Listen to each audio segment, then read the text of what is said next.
Hi, Raven here. This video was requested by a subscriber and it's going to cover how to add the hold actions. So the subscriber wanted to have hold actions to load and unload an object like a supply box onto a vehicle and off a vehicle. So that's what I've got here. I'll show you it running and then we'll go through how we set it up. So we've got our truck here. This is our little ammo box. You can see there's no hold action. All there is if I look into it there, I'll show you how I've done that before, because this is actually just an object. But you see there's no hold action there. The helipad's just there because it's about 5.5 meters diameter. And I've set it up so that when the vehicle is less than 5 meters away from the ammo box, then the hold actions will trigger. So it's sort of more realistic. Obviously you're not going to load an ammo box several meters away.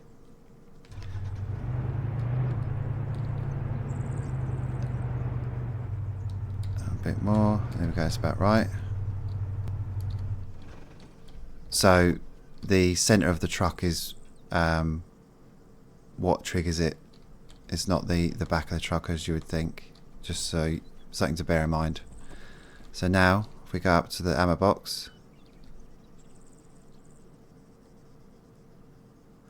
and scroll down, we've got load ammo box, and you see the little icon there. So I'll show you what icons you can choose from, or a few that you can choose from. So load ammo box, and we'll hold that down, and we've got a little timer there, and you see it's just loaded it into the truck. So now what we can do is we can drive around with it.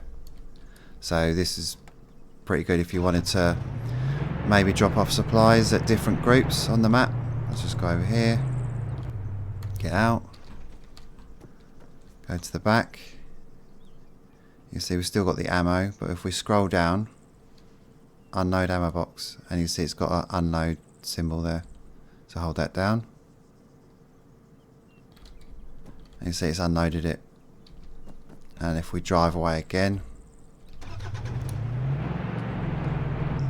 that will, we'll just leave that running. You can see that there's no hold actions on it.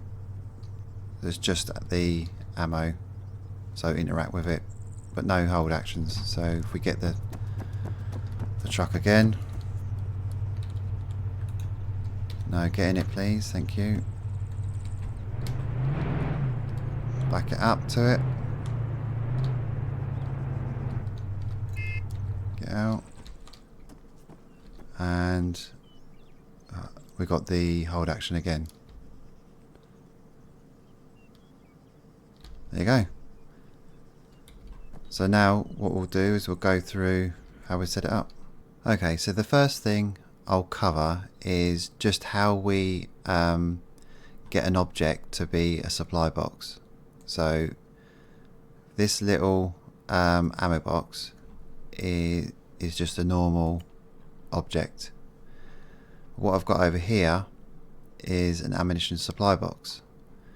So I'm using this for this, and I'm just hiding this. So you can stick this wherever you want on the map, and this will just reference this. So you can do it with any object you want. So let's just go to props and just type in box. Let's see what we've got here. Is there a cardboard box? Wooden box. No, that's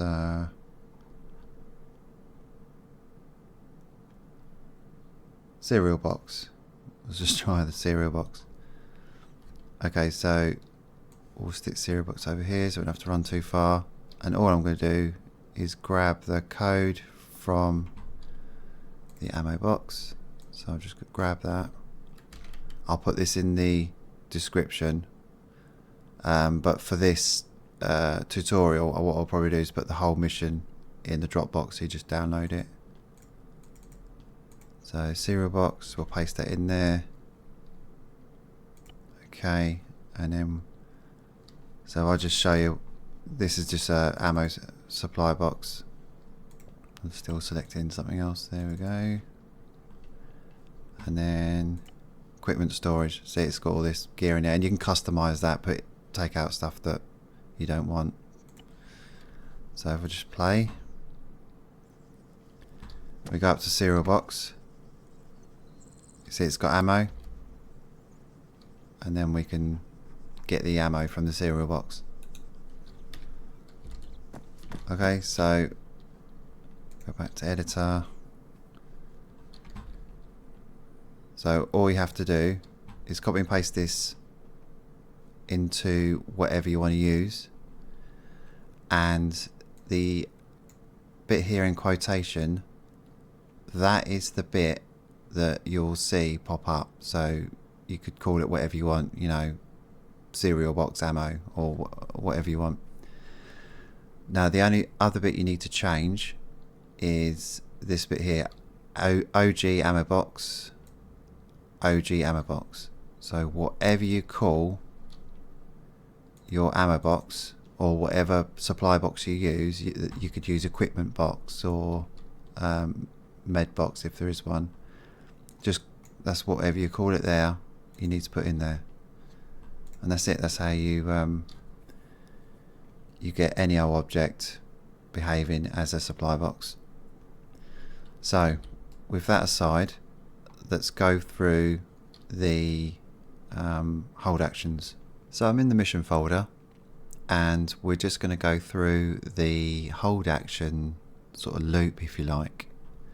So we need it to start when the mission starts straight away. So we open up the init file.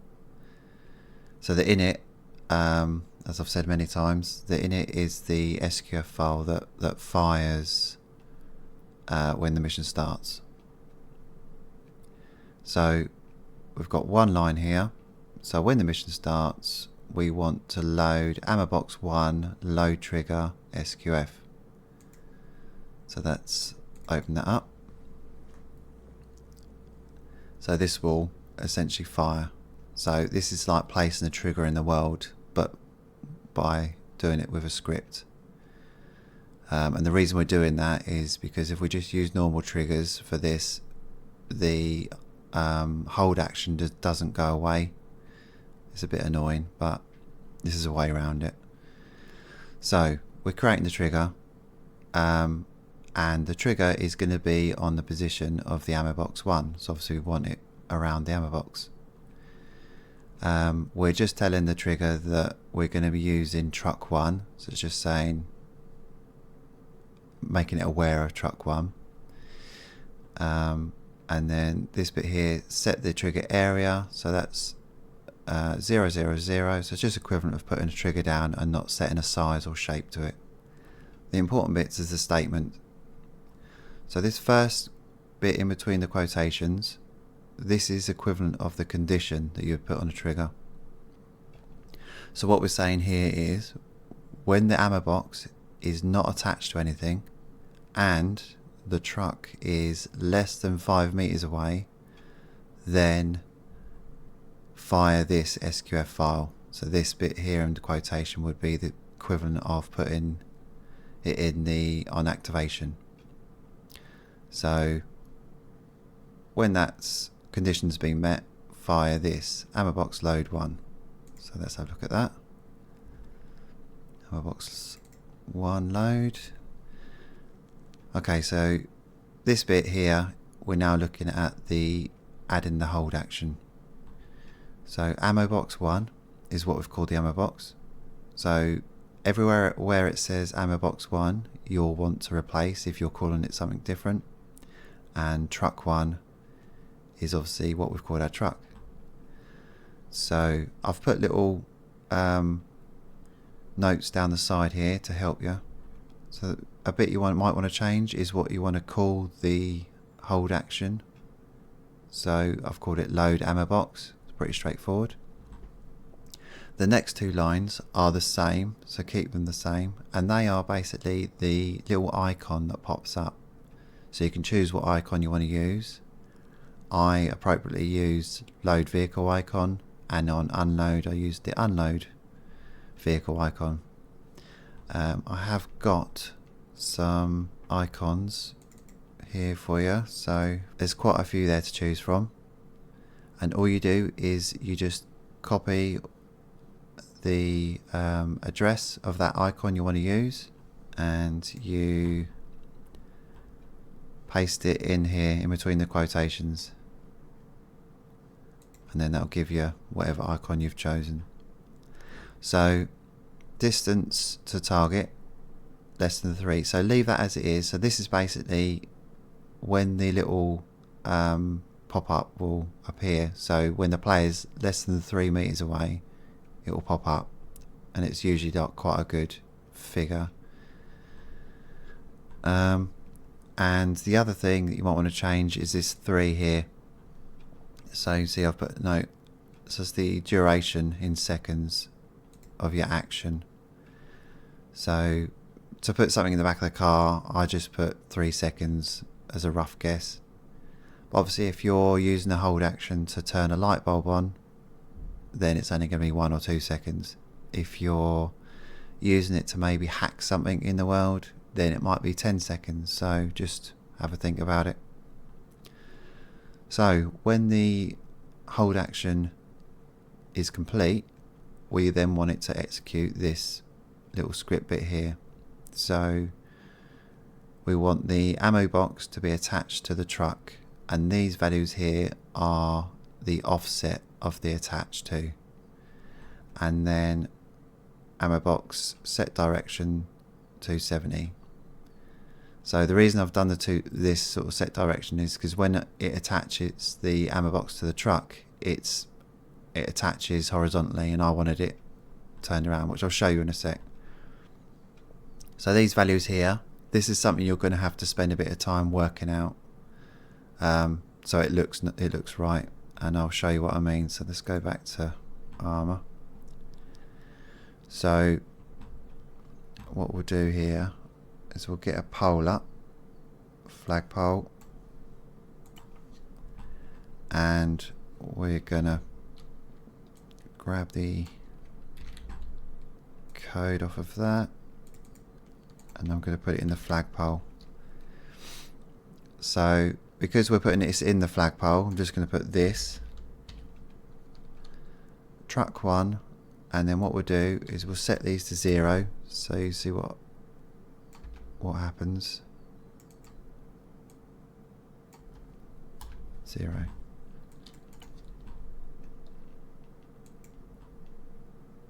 Error missing. Oh, I think I've oh yeah, I've accidentally deleted a bracket there. There we go. Right, let's quickly play that. So you can see 000, it's put it in the center of the truck. So that is the center point of the truck. So obviously you want it on the back of the truck here, so you'll have to play about with those values. So we go back to script. You can see there they're quite specific. It's because I'm a bit of a perfectionist. I messed about quite a bit so that I got it perfect. So, and I've put there what they are. So the first number is the X, second number is the Y, and the third is the Z. So I'll just quickly show you. So if we were to do -1, -2, play that. There you go. So the first value is -1, so it's moved it off to the left, and then -2 is moved it out to the back. So -2 is almost there. The -1, you'd probably want, you know, -0.8 or -0.7 or something like that. So have a play with it to get it set up right, and then you want 2. So if we get up the unload, you can see we've got another set of values. So if we go to here, we get rid of that. Get this box here. No, that's not what I want. There's our Arma box. Okay, so you want a set of values to get it sort of outside the cart, and then you also want a set of values to get it in the car. And that's what happens if you just say attach to. That's how it sticks it. So obviously I then rotate it afterwards, so because I want it sitting like that. But when it's out on the floor, it doesn't matter to me, so I thought it looked good that way. So have a play with it, and now we'll go back to going through the scripts. So we've gone over the load, so we've added the load. So how do we then get it to unload? So then if we go back to the editor, we've got two in-game triggers here. So this one's called Arma Box 1 unload trig. So if we open that up, so this bit here, there's a condition. So this says is null is not attached to Arma Box 1. So that's basically saying Arma Box 1 is not attached to anything. But if you put this little exclamation mark it's basically saying not. So it is basically saying it is. So, I know it's stupid, but so Arma Box 1 is attached to something because we've loaded it into the car. So when it is attached to something, i.e. the truck, this will fire, and I've put it on repeatable because we want it to be able to do it all the time. So when it is attached to something, we're then going to fire Arma Box 1 unload. Okay. What also happens, so once this is fired and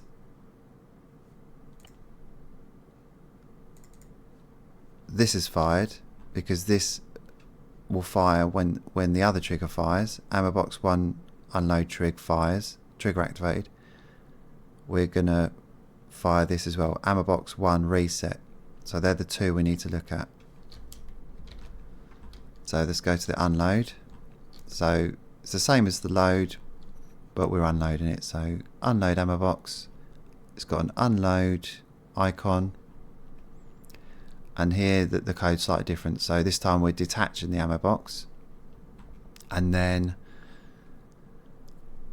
Arma Box 1 attached to. So this is just so we can get it in the right place on the floor, and then detach again. So we're detaching it because it was already attached, so we can add a new attach. So attached again, took it out of position, and then detach because we don't want to attach the truck once it's on the floor. Everything else is the same. Now if we open up the reset, this is the reset. So now wait until the truck is more than 10 meters away from the Arma Box, and then once it is, then execute the Arma Box load trigger, which is the trigger that was executed from the init. So you see we've gone round in a loop, so it'll always be, the hold action will always be there. And that's it. Hopefully that wasn't too confusing. What I'll do is I will put the icons in the mission folder. I'll zip the mission folder and put it into my Dropbox and a link there, because I think for this it's probably easier if you download the mission and have a play with it, and that way you've got all the SQF files as well. If you found this video useful, or you've just enjoyed watching, then please consider giving it a like and subscribing to our channel. And if you wish to support me further, there's a link to my Buy Me a Coffee page in the description. Thanks very much.